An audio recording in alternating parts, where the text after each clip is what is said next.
That's what it said. This came on the article.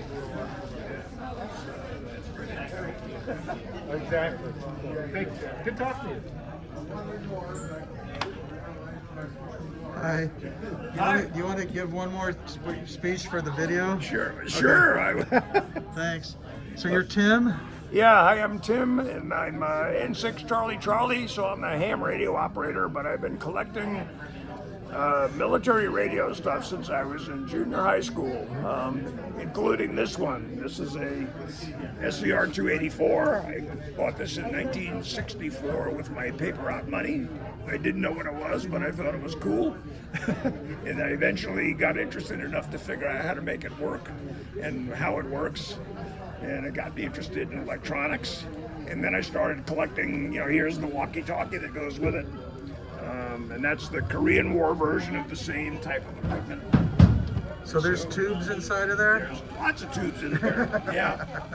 And this radio is powered by the generator, which you might have seen. Let me get it going.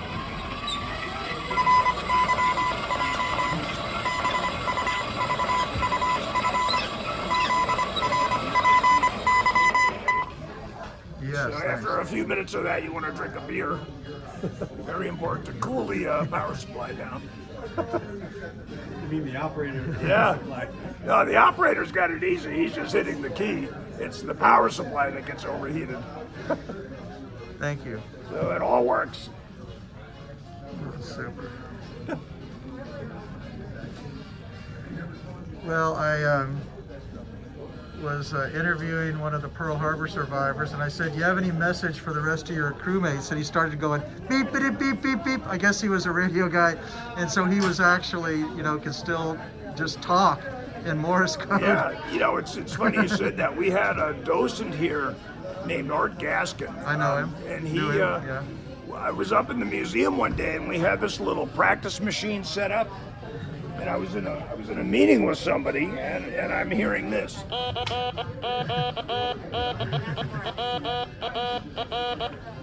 I go, wait a minute, what is that? So I go in the conference room, and there's Art Gaskin sending CQ, CQ, CQ, DEWAR. WAR is the call sign of the Pentagon in World War II. And I said, Art, when did you learn Morse code? And he goes, 1943. The guy was 99 years old at the time. It's like riding a bike. Once you learn how to do it, it sticks. Yes, he was a World War II veteran, right? Was he in the Army? I'm trying to think what he was. He was in Patton's 3rd Army. He was in an armored scout unit in Germany and France. He landed in Le Havre, France, and made his way to Germany.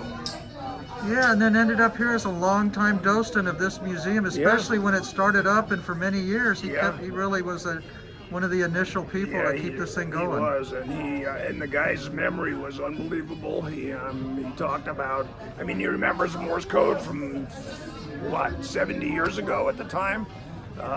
Pretty amazing guy. Yeah. Well, we can thank you for this wonderful building, so I'll go ahead and twist the camera around and we can kind of remember that. Okay. Thank you. Thank you. Yes.